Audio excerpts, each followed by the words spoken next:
Now, here's something that may be new, that very few people are willing to talk about, okay? How many people have seen my cosmic abandonment presentation by a show of hands? Okay, probably less than half the room, but maybe about 50-50. Height. So this section is called Anunnaki programming. Does size really matter? Height is one of the top factors in the minds of programmed women when it comes to desires in male physical characteristics, or any characteristics for that matter. Why should this necessarily be so? Are taller men more moral? Are taller men more intelligent? Are taller men even more skillful than shorter men? The answer is that people perceive height as powerful and therefore desirable. This fact can be observed readily in the height of politicians, the height of CEOs, and other people in positions of power throughout our society. But my question to that is, why should that dynamic even be so? Should height make anyone more qualified for a leadership position?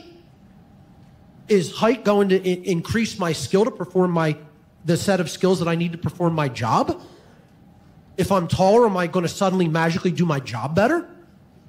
You know, maybe if it involves reaching things that are much higher than I. But aside from that,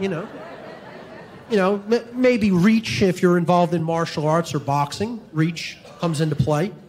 But, aside from things like that, height does not make a person truly a better human being. Look at the average height.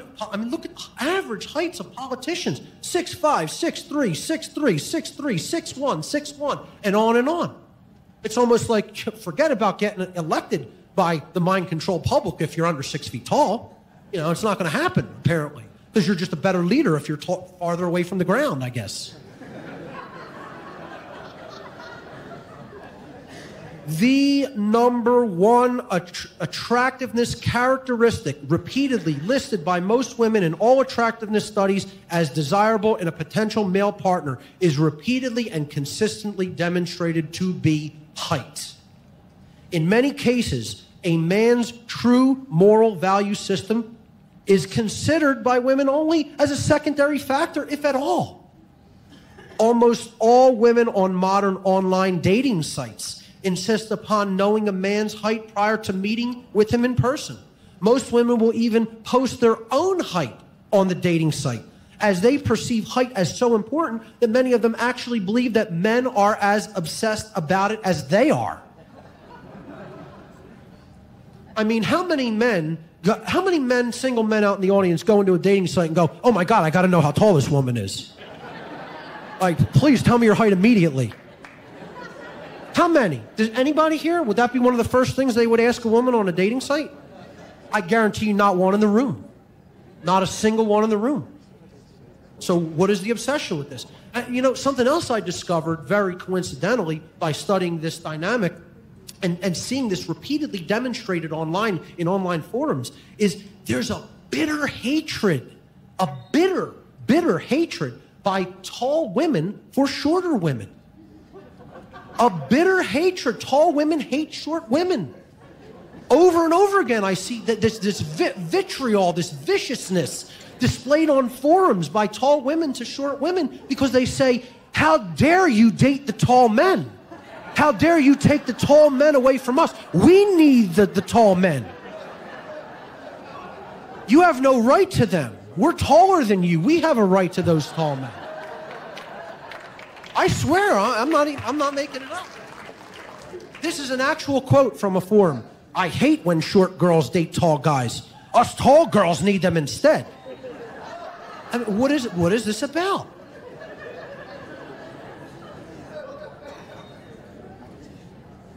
While most socially engineered women will claim that they would prefer as a potential partner a man who is 6 feet or taller, 6 feet tall or taller, listen to this statistic, ladies and gentlemen, especially ladies.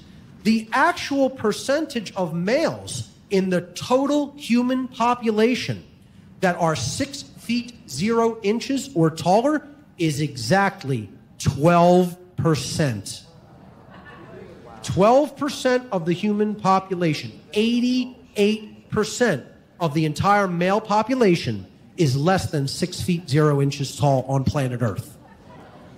So just think about that as a eugenics strategy. To condition women to only want that 12% of the population, largely, not all of them, okay, not speaking in blanket statements here, you are already controlling the population right there. The world height average, the only country on Earth that has an average height of 6 feet, and it is exactly 6 feet 0 inches, is the country of Norway. No other country on Earth has an average height of 6 feet for men. And I'll tell you what, that's directly because of the Anunnaki. That is directly because of the information that I talk about in Cosmic Abandonment. We're talking about the tall blonde people, okay? That's why those genetics are prevalent in that country. So the question looms, why exactly do women place such staggering importance upon male height, a factor that does not make any man more moral, more intelligent, more skillful, or even necessarily physically stronger than males of average or below average height? Tell you what, some men who are shorter are built like pit bulls, low center of gravity, low to the ground, and can be even much more vicious and physically dominating than taller men.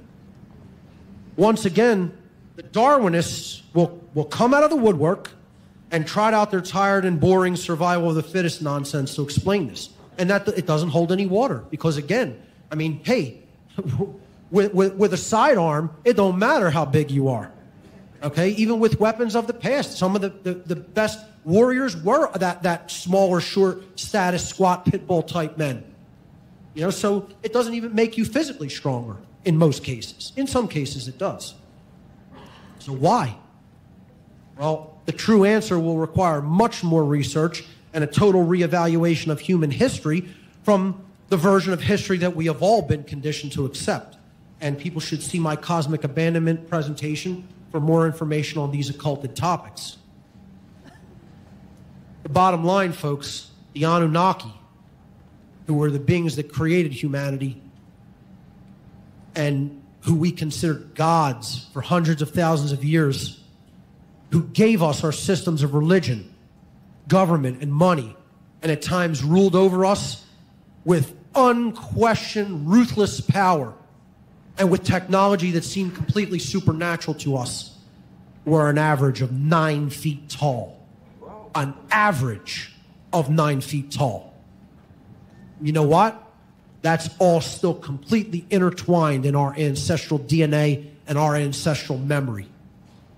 That's why most people consider height a factor in leadership and in attraction and in the ability to do things as a preference that should be desired. It has nothing to do with any kind of better survival mechanism. It has to do with the beings that already were in positions of power and influence on this world for hundreds of thousands of years were over 9 feet tall.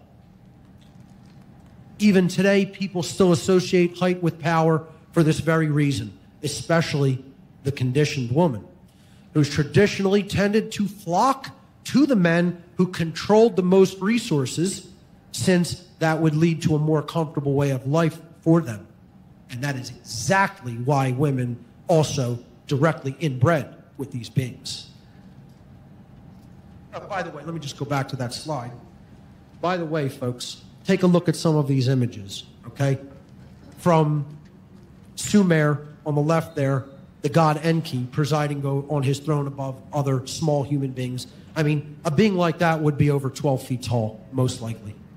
Look at out of Egypt, a tall being. You know, there's nothing allegorical being portrayed here, people.